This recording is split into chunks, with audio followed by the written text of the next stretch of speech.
Is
it?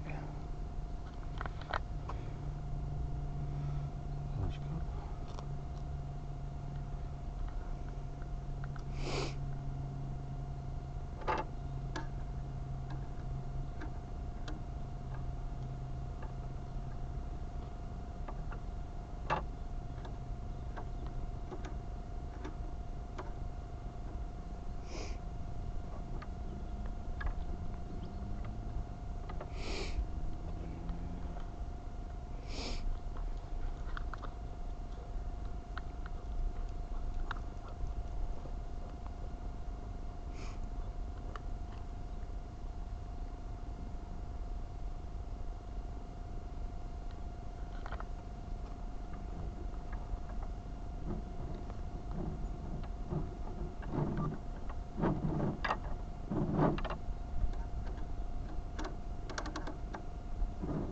Please turn me till the message plays.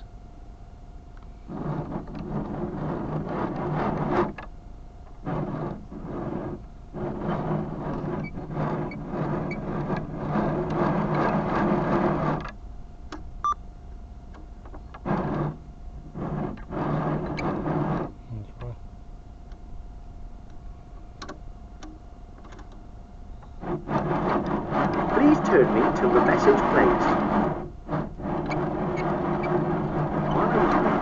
Marine Lake was my playground and the centre of my world between April and September. In our younger years, my friends and I'd loved to act different scenes out here after watching the Saturday morning film at the Mickey Mouse Club at the Picture House down the road. Many a September morning, I'd go under the boards, the decking which some of the funfair stood on above the lake edges. Thousands of visitors walked, ran, talked, and most important of all, dropped money on these boards. To this day, rarely do I feel the same sense of excitement as I used to when scratching around in the mud and seeing the glint of a half a crown or 2 bob piece. Far more excitement than the cliffhanger challenges which Flash Gordon faced in the films. I remember saying to myself, "Wait for me, I'll look for you later," as I passed the Alhambra Cafe on the lakeside deckboard, which was always full of happy people spending and dropping yet another gleaming 2-shilling piece through the boards. As an experienced young adventurer, I also knew that the pay booth area of the electric supercars track saw a lot of shiny coins being clumsily dropped, which would provide a fertile search area when the lake was emptied. One fine September morning in 1954, I remember my friend and I trying to be the first ones under the boards. No one ever knew for sure the actual day when the lake would be emptied, apart from Gibby Hughes, and once again we had been beaten by Gibby Hughes.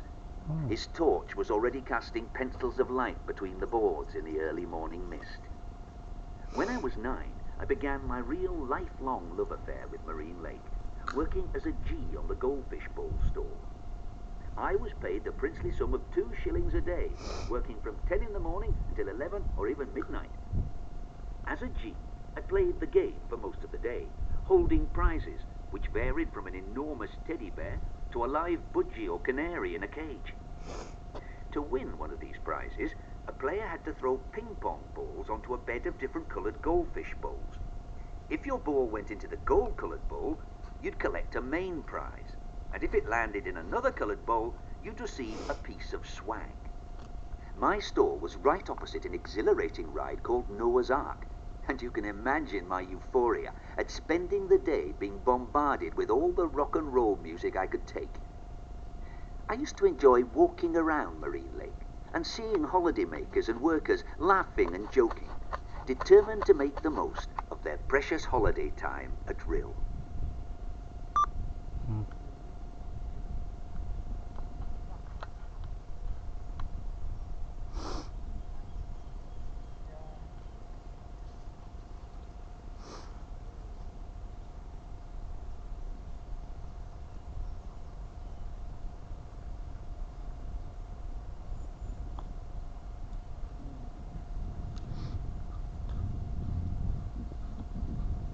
Okay.